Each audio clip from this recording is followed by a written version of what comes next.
স্থানীয় মানুষ যারা আছেন, আধুনিক গণতান্ত্রিক যুক্তিবাদী শিক্ষক আন্দোলনের পাশে দাঁড়াতে আজকে সম্মেলনে এসেছেন। এই প্রকাশ্য সমাবেশে আমি সকলকে নমস্কার জানাই। আমি আপনাদের কাছে আগাম দুঃখ প্রকাশ করি, আমি আসতে একটু দেরি করেছি, আর পরে আরেকটা দৌড়ে দৌড়ে ধরতে হবে। সুতরাং যতক্ষণ আপনাদের কাছে কতগুলো কথা বলবো ভেবেছিলাম, হয়তো ততক্ষণ পাবো না।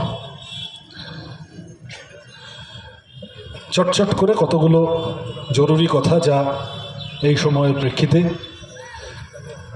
প্রয়োজনীয়, এই অঞ্চলের মানুষের কাছে আবেদন হিসেবে আমাদের বামপন্থীদের তরফ থেকে বলে নেওয়া জরুরি মনে করছি। আমার আগে শ্রমিক লাহিড়ী বলেছেন, প্রাক্তন সাংসদ অধ্যাপক পার্থপ্রতিম বিশ্বাস বলেছেন, আমি শুনছিলাম তার বক্তৃতার বড় অংশ, কিভাবে জাতীয় শিক্ষানীতি বাতিল করো, বিরোধিতা করো, এইসব আমরা যখন রাস্তায় মিটিং মিছিল করি তখন অনেকে বলেন যে জাতীয় শিক্ষানীতিটা খায় না মাথায় দেয়। কিন্তু বোঝাতে হবে মানুষকে।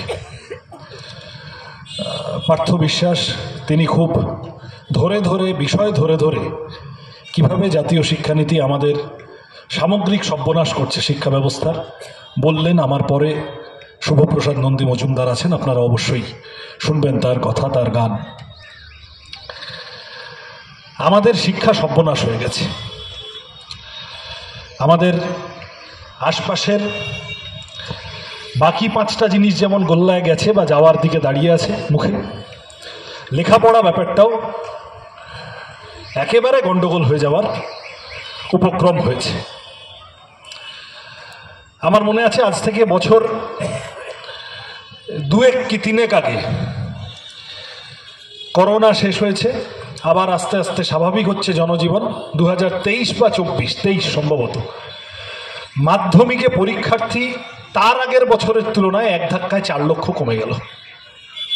আপনাদের মনে থাকবে পশ্চিমবঙ্গে মাধ্যমিক দিত অল্প কিছু মানুষ, উচ্চ মাধ্যমিক দিত আরও কম লোক। বামফ্রন্ট সরকার আসার পর পাড়ায় পাড়ায় স্কুল তৈরি হলো, গাঁয়ে-গঞ্জে স্কুল তৈরি হলো। বামফ্রন্ট সরকার যেদিন চলে যাচ্ছে, পশ্চিমবঙ্গে 10 লাখ মাধ্যমিক পরীক্ষার্থী, 6.5 লাখ 7 লাখ উচ্চ মাধ্যমিক পরীক্ষার্থী। গোটা ভারতের কাছে দৃষ্টান্ত ছিল পশ্চিমবঙ্গ, কেরালা এবং ত্রিপুরার বামপন্থী সরকারগুলি কিভাবে শিক্ষা ব্যাপারটাকে একেবারে গরিব মানুষের ঘরে পৌঁছে দিয়েছে সেই বিষয়।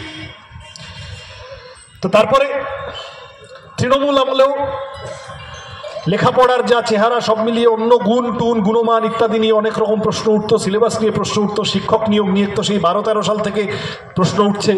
কিন্তু মাধ্যমিক পরীক্ষার্থী কম বেশি 10 লাখ 11 লাখ এর মধ্যেই, 9 লাখ এর মধ্যেই থাকতো, সেইটা খুব কম ছিল না। এক ধাক্কায় 2023 সালে দেখা গেল মাধ্যমিক পরীক্ষার্থী 10 লাখ থেকে 6 লাখ কমে গেছে, 6 লাখ হয়ে গেছে। এখন একটা রাজ্যে 4 লক্ষ মাধ্যমিক পরীক্ষার্থী কমে যাওয়া মানে, লেখাপড়ার সাথে এখানে যুক্ত আছেন অনেক মানুষ, তারা বোঝেন, ও দুশ্চিন্তার বিষয়। আমার মনে আছে আমি তখন ছাত্র ফেডারেশনের রাজ্য স্তরের কর্মীর দায়িত্ব পালন করছি। আমরা গেলাম শিক্ষামন্ত্রীর কাছে দেখা করতে। শিক্ষামন্ত্রীকে বললাম, তিনি মাথা চুলকে বললেন, মানে যিনি বাইরে আছেন, যিনি এতদিন জেলে ছিলেন, তার কথাও আমি আসবো সেই প্রশ্নে। তিনি বললেন যে সব কি করব, সব ছেলেমেয়েরা ইংরেজি মিডিয়ামে চলে যাচ্ছে, সেই জন্য এটা হচ্ছে, আমাদের দোষ নেই কোনো। আমরা বললাম যে না, আপনার দোষ আছে। আপনার সরকার যদি একটু উদ্যোগ নেয় তাহলে এটা হয় না। উনি প্রায় চ্যালেঞ্জের সুরে বললেন, এটা তো আসলে করোনার পরের বছর, সব ছেলেমেয়েরা ছড়িয়ে ছিটিয়ে গেছে, দেখো পরের বছরই আবার সব ঠিক হয়ে যাবে। পরের বছর খবর এলো উচ্চ মাধ্যমিক পরীক্ষায় 3.25 লাখ পরীক্ষার্থী কমে গেছে তার আগের বছরের থেকে। উচ্চ মাধ্যমিক কিন্তু কম ছেলে মেয়ে দেয়, তার মধ্যেও যদি 3.25 লাখ কমে যায়, কম কথা নয়। আমাদের আশঙ্কা সত্যি বলে প্রমাণিত হলো। আমরা গিয়ে সরকারকে ধরলাম, বললাম যে আচ্ছা, পরিষ্কার লিস্ট আসছে পাড়ায় পাড়ায়, আপনারা স্কুল বন্ধ করে দেবেন। 8,200 স্কুল বন্ধ হয়ে যাচ্ছে, 30টার কম ছাত্রছাত্রী যেখানে আছে বন্ধ করে দাও, সব বন্ধ করে দাও। আমার এখন ভাবলে খানিকটা দুঃখ লাগে, আমি খুব বক্তৃতা করার বিষয় না, কষ্ট হয় খানিকটা। যখন করোনা হচ্ছে, একটা সময় গেল আমরা প্রায় কাকুতি মিনতি করে সরকারকে বলছি যে আমরা ছাত্র আন্দোলনের কর্মীরা, আমরা তো গোটা রাজ্য জুড়ে আমাদেরও শিক্ষা নিয়ে কাজ করতে হয়, শিক্ষকরা আছেন, এবিটিএও সেই সময়, এবিপিটিএ সেই সময় ভূমিকা পালন করেছিল। খালি চোখে দেখে বুঝতে পারছি যে আপনারা করোনার সময় যেভাবে কোনো রকম পরিকল্পনা ছাড়া দিনের পর দিন, মাসের পর মাস বন্ধ রাখছেন, লকডাউন উঠে গেছে, একটু একটু করে মেট্রো চালু হয়ে গেছে, একটু একটু করে মুদির দোকানে দাঁড়ানো চালু হয়ে গেছে, ওই যে সব বললো দূরত্ব বজায় রেখে দেখে, মনে আছে এইগুলো সব, আর 5টা জিনিস সব চালু হয়ে গেছে, লোকাল ট্রেন চালু হয়ে গেছে, বাস চালু হয়ে গেছে, অফিস কাছারি চালু হয়ে গেছে, এমনকি মালের দোকান খুলে গেছে, স্কুল খুলছে না। আমরা সরকারকে বলেছিলাম যে এটা যা করছেন এটা গোটা ভবিষ্যৎ প্রজন্ম ধ্বংসের দিকে যাচ্ছে। মাসের পর মাস, বছরের পর বছর, 1.5 বছর, 2 বছর, 3 বছর হয়ে গেল স্কুলগুলো সব বন্ধ থাকছে, মানে এই ছেলে মেয়েগুলো পরে বড় হবে, এই ছেলে মেয়েগুলো কি শিখে বড় হবে? একটা ক্লাস স্কিপ করে, একটা বছর ক্লাস 4-এরটা না শিখে ক্লাস 5-এরটায় উঠবে, ক্লাস 5-এরটা না শিখে ক্লাস 6-এরটায় উঠবে, নামটা 2-এর ঘরের 3-এর ঘরের নামটা বলতে পারবে না, এর পরে বি, বি এর পরে সি, সি এর পরে ডি বলতে পারবে না, অ আ ক খ বলতে পারবে না। এই ছেলে মেয়ে কি তৈরি হবে ভবিষ্যতে? এই সর্বনাশ আগামী প্রজন্মের করছেন কেন? এটা তো সিপিএম তৃণমূলের ব্যাপার না। আমার মনে আছে একদিন, তখন শিক্ষামন্ত্রী ছিলেন, তারপরে যাই হোক জেলে চলে গেলেন, আবার ইদানিং বেরিয়েছেন, বেরিয়ে যেদিন বেরিয়েছিলেন সম্ভবত উৎসাহের আতিশয্যে অনেক রকম ডায়লগবাজি করে ফেলে আবার চুপ হয়ে গেছেন। যাই হোক, আমার বিশেষ কথা বলার নেই।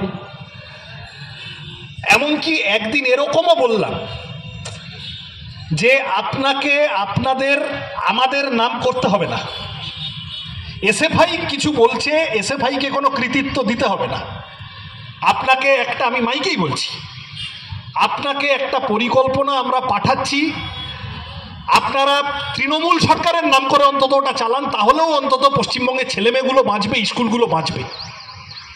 ফিজিক্যাল ডিস্টেন্সিং বজায় রেখে, খোপ কেটে কেটে অন্তত ক্লাস চালু করেন, কিছুটা করে হলে ক্লাস চালু করেন। বলে দিল যে সবাইকে টাকা দেব, ট্যাব কেনার টাকা দেবো, মনে আছে? সেই টাকা দিয়ে কটা ট্যাব কেনা হলো কেউ খোঁজ রাখলো না। ওই টাকা তো ট্যাব কেনার কাজে ব্যবহার হয়নি, ওই টাকা তো চলে গেছে অন্য কাজে। এই তো তৃণমূলের প্রবলেমটা হচ্ছে, এই ধরেন আমাদের রাজ্যে বড় প্রকল্প, মেয়েদের, স্কুলের মেয়েদের হাতে টাকা দেয়, বিরাট, চারদিকে বিরাট বিজ্ঞাপন করে, কিন্তু সেই প্রকল্পের সাফল্য কি? ওই টাকা দিয়ে কি মেয়েদের পড়াশোনা হচ্ছে নাকি অন্য কাজে চলে যাচ্ছে? কেউ কেউ খুশি হতে পারেন, হ্যাঁ ঠিক আছে টাকা পাচ্ছি, টাকা ভালো, হাতে টাকা, এই বিরাট জিনিসের দাম বেড়েছে, পেট্রোল ডিজেল রান্নার গ্যাসের দাম বেড়েছে, খাবার থেকে শুরু করে, ওষুধ থেকে শুরু করে, কারেন্ট থেকে খরচা করে, দুধের প্যাকেট সব কিছুর দাম বেড়েছে, তাতে সরকার ওই টাকা, আমার আপনার টাকা, ও সরকারের টাকা না, ও কালীঘাটে লাগানো গাছ থেকে বের করা টাকা না, ওই টাকা মদনে তোয়ালে মুড়ে খেয়ে যাবে, শোভনে তোয়ালে মুড়ে খেয়ে যাবে, তার থেকে যদি ওই টাকার কিছু আমার আপনার কাছে ফেরত আসে কোনো অসুবিধা কিছু নেই। কালকে বামপন্থীরা সরকার এলে বামপন্থীরাও এই ধরনের সাহায্য মানুষকে করবে। কিন্তু আমি একটা প্রকল্প চালাচ্ছি, আমি বাচ্চা মেয়েদের হাতে টাকা দিচ্ছি, তার ফল কি হচ্ছে তো আমাকে দেখতে হবে। পশ্চিমবঙ্গের বহু বিজ্ঞাপিত প্রকল্পগুলি, পশ্চিমবঙ্গ তৃণমূল সরকারের যে প্রকল্প দেখিয়ে তৃণমূল ভোট আনে, তারপরে খোঁজ করলে দেখা যাচ্ছে নাবালিকা বিবাহে পশ্চিমবঙ্গ গোটা ভারতের মধ্যে 1 নম্বরে চলে গিয়েছে, 2 নম্বরে চলে গিয়েছে। অর্থাৎ মেয়েদের পড়াশোনার জন্য যে টাকা, সেই টাকা পড়াশোনার কাজে লাগছে না, বাচ্চা মেয়েদের স্কুল থেকে বার করে বিয়ে হয়ে যাচ্ছে। আমাদের রাজ্যের এই যে মাধ্যমিকে 4 লক্ষ কমে গেল, উচ্চ মাধ্যমিকে 2.25 লক্ষ কমে গেল, এই বাচ্চা ছেলে মেয়েগুলো গেল কোথায়? আপনি খোঁজ নিলে দেখবেন সব মাঠের কাছে, নয়তো কোনো হয় সাইকেলের মেকানিক, নয় অন্যরকম কোনো গ্রামের ভিতরে কোনো ছোটোখাটো কাজে, নয়তো শহরে এসেছে খুব কম বয়স থেকে কোনো না কোনো ঠিকা কাজে ঢুকে পড়েছে, সংসার চালাতে হবে, চাষে খরচ ওঠে না, শুধু চাষ করে চলেও না। বাবা মা বলেছে যে আর তোকে পড়িয়ে কি হবে, যা কাজে লেগে যা, পেট তো চালাতে হবে। ঠিকই পেট তো চালাতে হবে। লেখাপড়া বাদ দিয়ে স্কুলের পাঠ চুকিয়ে আমাদের রাজ্যের বিশেষত ছেলেগুলো, আপনি যত গ্রামের ভিতরে যাবেন, ছেলেগুলো সব গুজরাটে, তামিলনাড়ুতে, রাজস্থানে, বাচ্চা বাচ্চা ছেলে। আমি খুব বড়রা যাচ্ছে সেটা তো সবাই জানে, পরিযায়ী শ্রমিকদের কথা। একেবারে 16, 17, 18, 19 বছর বয়স থেকে যাওয়া শুরু হচ্ছে অন্য রাজ্যে। আমাদের ঘরের ছেলে মেয়েগুলো লেখাপড়া করার কথা, স্কুলে যাওয়ার কথা। সরকার স্কুলের যত্ন নিচ্ছে না। যত রকম কম্পোজিট গ্রান্ট থেকে শুরু করে যত রকম টাকা পয়সা আসার কথা ঠিকমতো আসে না। যা টাকা আসে সেটা দুর্নীতিতে ভাগাভাগি হয়ে যায়। পরিচালন সমিতি আর বিভিন্ন জায়গা থেকে বামপন্থী লোকগুলোকে সরিয়ে দিয়ে তৃণমূলের মৌরসি পাট্টা বসানোর ফল হয়েছে টাকা ভাগাভাগি হয়ে যায়। স্কুলের জন্য, তার ব্ল্যাকবোর্ড তৈরি করার জন্য বাচ্চা মেয়েদের দরকার হলে 2টো বাড়তি বাথরুম, ছেলে মেয়েদের লেখাপড়ার জিনিসপত্র, ইলেকট্রিসিটি ঠিক মতো আসে, ফ্যান লাইট জ্বলে কিনা, কারেন্ট, স্কুলে 2টো বাড়তি বেঞ্চির ব্যবস্থা করা। এইগুলোর জন্য যে টাকা আসে সেগুলো খরচা হয় না, সেগুলো এই কাজে লাগে না। ফল হচ্ছে আমাদের রাজ্যের সরকারি স্কুলগুলো শুকিয়ে মরতে মরতে মরতে মরতে একেবারে পিছনের দিকে চলে যাচ্ছে। আর আমাদের মেয়েগুলোর কম বয়সে বিয়ে হয়ে যাচ্ছে। আমাদের বাচ্চা বাচ্চা ছেলেগুলো সব অন্য রাজ্যে বা অথবা এই রাজ্যে এখানে ওখানে সেখানে কাজ করতে চলে যাচ্ছে। কত ছেলে আমি পাই রাস্তায়, সুইগি, র্যাপিডো বা কোনো না কোনো কল সেন্টারে কাজ করছে, ওই এজেন্সিতে কাজ করছে, সিকিউরিটি এজেন্সিতে কাজ করছে, মোবাইলের দোকানে কাজ করছে। যে কিচ্ছু করতে পারেনি, কোনো বন্ধুকে জুটিয়ে বা হয়তো দাদা ভাইকে সাগরেদ রেখেছে, বাজার থেকে মুরগি কিনে রাস্তার উপরে কাবাবের দোকান দিয়ে দিয়েছে। এই দিয়ে বেশি দিন চলবে?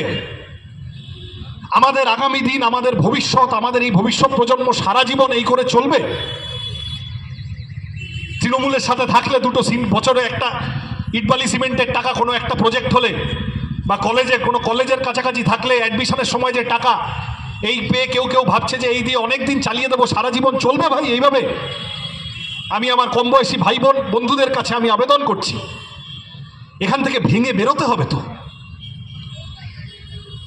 আমরা একদিন কিছু ছেলেপুলেকে পাঠালাম গ্রামের মধ্যে, তারা ঘুরে টুরে এসে বলল যে দাদা খুব অবস্থা খারাপ, স্কুল যেমন বন্ধ হয়ে যাচ্ছে, বাবা মারা ছেলে মেয়েকে আর স্কুলে পাঠাতে চাইছে না। আমি বললাম কেন, কি ব্যাপার, বাবা মারা স্কুলে পাঠাতে চাইছেন না কেন? বললো যে না, গিয়ে বলেছে তোমার ছেলে তো ক্লাস 9-এর পরে আর পড়াশোনা ছেড়ে দিচ্ছে, তো ছেলেকে আর একটু পড়াও, মাধ্যমিকটা দিক। তা বাবা পরিষ্কার বলে দিয়েছে পড়াশোনা করে কিছু হবে না। বলছে কেন পড়াশোনা করে কিছু হবে না কেন? বলছে পড়াশোনার সাথে চাকরির যে সম্পর্ক ছিল, আমরা সবাই জেনে এসেছি যে লেখাপড়া করলে একটা কাজ পাওয়া যায়, তাই তো? লেখাপড়া করে যে গাড়ি ঘোড়া চড়ে সে, তাই নিয়ে বিতর্ক আছে। যে লেখাপড়া করে না সে সমাজে ফেলনা তা নয়, বা করেনি যার লেখাপড়া একটু কম সে সমাজে ফেলনা তা নয়। কিন্তু মোটামুটি একটা সবাই বুঝে এসেছে যে পড়াশোনা করতে হয়। কেন? কারণ পড়াশোনা করলে বিদ্যা বুদ্ধি অর্জন করা যায়, ভাবতে শেখা যায় এবং ভবিষ্যতে বড় হয়ে একটা কাজ পাওয়া যাবে। কে কি কাজ করবে তার ভিত্তিতে পড়াশোনা। বলো এখনকার দিনে কাজ বা চাকরি ব্যাপারটার সাথে লেখাপড়ার সম্পর্কটাই বিচ্ছিন্ন করে দিয়েছে। লেখাপড়া করে কিছু হবে না। এই দেখছো না শিক্ষকদের অবস্থা, 26,000 শিক্ষক, এই যে 32,000, কোর্ট বলেছে মানবিক কারণে। আমরা খুশি হয়েছি যে ঠিক মানবিক কারণে সবাই চুরি করেছেন তা তো হয় না, কিন্তু চাল আর কাকড় তো আলাদা করার কাজ ছিল সরকারের। কোর্টের তো কাজ ছিল এক ধাক্কায় 26 বাতিল করে দাও বা 32 ফিরিয়ে আনো, এইটা না করে কোর্টের তো কাজ ছিল সরকারকে ডেকে কান ধরে কানমূলে বসিয়ে বলানো যে কার থেকে টাকা খেয়েছিস আর কে কে যোগ্য চাকরি পেয়েছে সেইটা আলাদা করাকে। কারা কারা টাকা খেয়েছে তাদেরকে শাস্তি দেওয়ার কথা বলা উচিত ছিল আদালতের। আদালত ভেবেছেন, আরো ভাববেন, আমার আদালতের রায় সম্পর্কে অন্য কথা বলার নেই। কিন্তু এটা তো খালি চোখে লোকে দেখতে পাচ্ছে যে পড়াশোনা করে দিনের পর দিন বিকাশ ভবনের সামনে বা ধর্মতলায় রোদ ঝড় জল বৃষ্টিতে বসে থাকতে হচ্ছে, কোনো কাজ পাওয়া যাচ্ছে না। এটা খালি এসএসসি টেটের প্রশ্ন নয়, পিএসসি আপনি আমায় বলেন পুলিশের একটা ঠিকঠাক রিক্রুটমেন্ট শেষ কবে হয়েছে? এই তো চলছে সিভিক দিয়ে। সিভিক ছেলেগুলোকে আমরা মিটিং মিছিল করলে লেলিয়ে দেয় মারপিট করার জন্য, আমাদের পিটানোর জন্য। আমার তো খারাপ লাগে, আলাদা হয়ে গেলে মারধর, এইসব মিটিং টিটিং হয়ে গেলে সেই ছেলেগুলোই সাইডে এসে বলে দাদা আর এই মাইনেতে চলছে না, তোমরা কিছু করো। তো এই যে চালিয়ে কোনো একটা জায়গায় রিক্রুটমেন্ট ঠিক জায়গায় নেই। কম বয়সীদের রিক্রুটমেন্ট সরকার তাকে 60 বছর বয়স অবধি মাইনে দেবে না বলে, ওই টাকাটা সরকার চোর গুন্ডাদের মদ মাংসে খরচা করবে বলে।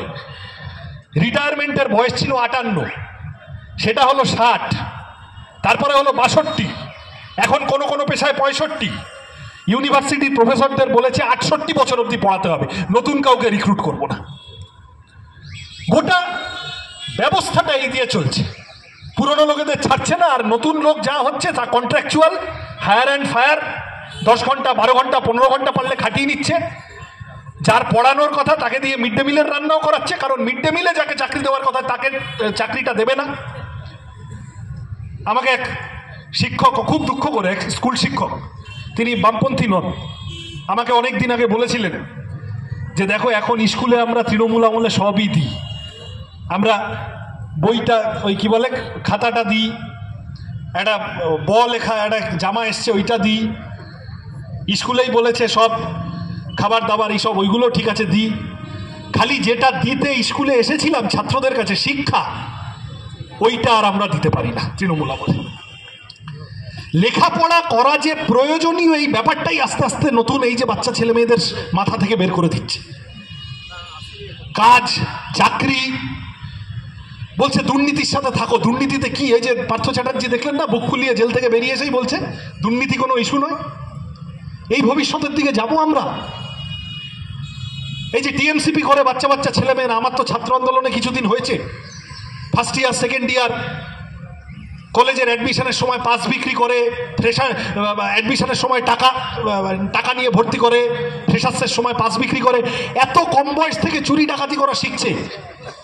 এরাই কেউ বড় হয়ে পড়ে বিভিন্ন জায়গায় যাবে, সমাজের বিভিন্ন ক্ষেত্রে। একটা সমাজকে যদি করাপ্ট করে দেওয়া হয়, দুর্নীতিগ্রস্ত করে দেওয়া হয়, কতদিন চলবে?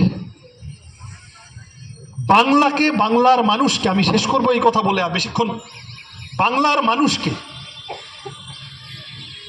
গোটা ভারতবর্ষ জানতো যে বাংলা মানে রবীন্দ্রনাথ, বাংলা মানে বিদ্যাসাগর, বাংলা মানে রামমোহন, আমি কতজনের খালি নাম বলবো না। বাংলা মানে বুঝতো আচ্ছা ঠিক আছে এখানে লোকে ভাবনা চিন্তা করে, এখানে চর্চা হয়, সংস্কৃতির চর্চা হয়, লেখাপড়া করা লোকজন, ভাবনা চিন্তা করা লোকজন। একেবারে দরিদ্র যে মানুষটি লেখাপড়া করেননি, প্রথাগত লেখাপড়া করেননি, জীবনের অভিজ্ঞতায় তিনিও সমাজ সচেতন। What Bengal things today India does tomorrow, এটা কোনো বাঙালি বলেননি, গোপালকৃষ্ণ গোখলে বলেছিলেন। সেই বাংলা এখন পরিচিতি হয়েছে গোটা দেশ জুড়ে।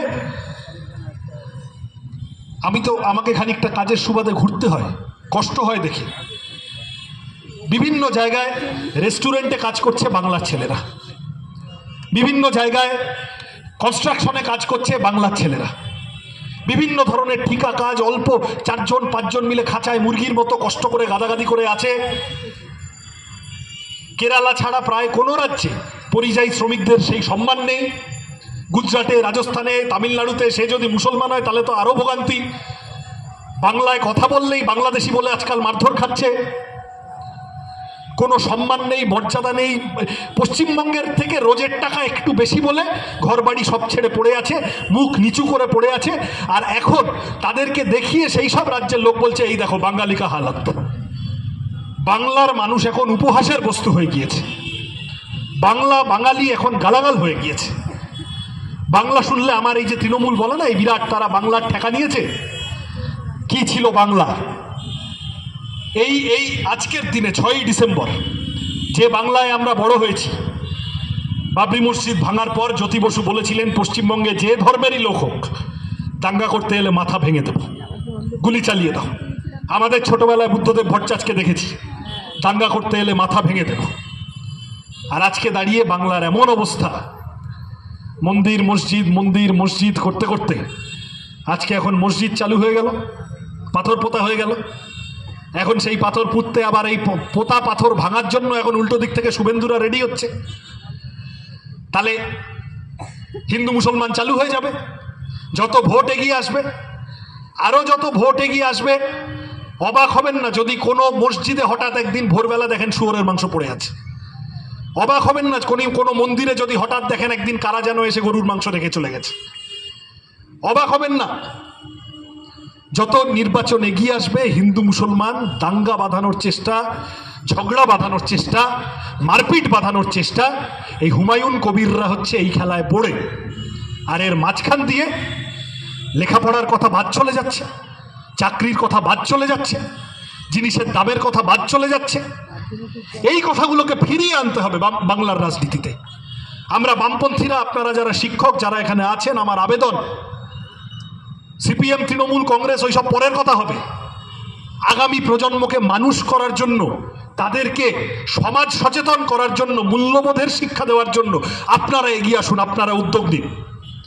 আর যে প্রতিবেশীদের কাছে যারা শুনছেন, আমার আবেদন, এই নোংরা খেলায়, ঝগড়া মারামারির খেলায়, হিংসা হানাহানির খেলায় তৃণমূল বিজেপি দুটো দলের ভোটের লাভ, সেই জন্য এইসব করার চেষ্টা হচ্ছে। আর মাঝখান থেকে আমার আপনার জীবনের প্রত্যেক দিনের বিভিন্ন বিষয় আশয় সেগুলো সব পিছনে চলে যাচ্ছে। এই খেলায় পা দেবেন না, কাউকে এই খেলা খেলতে দেবেন না পশ্চিমবঙ্গে। এবিটি এর সম্মেলন সফল হোক, সফল তো হবেই।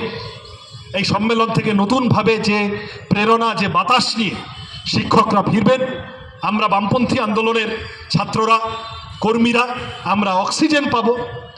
আমরা আগামী দিনে লেখাপড়া রক্ষা করতে হবে, সরকারি স্কুল রক্ষা করতে হবে, কাজের অধিকার রক্ষা করতে হবে, মিড ডে মিল রক্ষা করতে হবে। আমরা যা যা লড়াই করে পেয়েছি 47-এর আগে এবং পরে, 77-এর আগে এবং পরে পশ্চিমবঙ্গে, সমস্তটাকে রক্ষা করতে হবে। এই স্বপ্ন নিয়ে আমরা আগামী দিনে লড়ব। আপনাদের সম্মেলন সফল হোক। আপনাদের সকলকে অভিনন্দন জানিয়ে আমার কথা শেষ করছি। ভালো থাকবেন।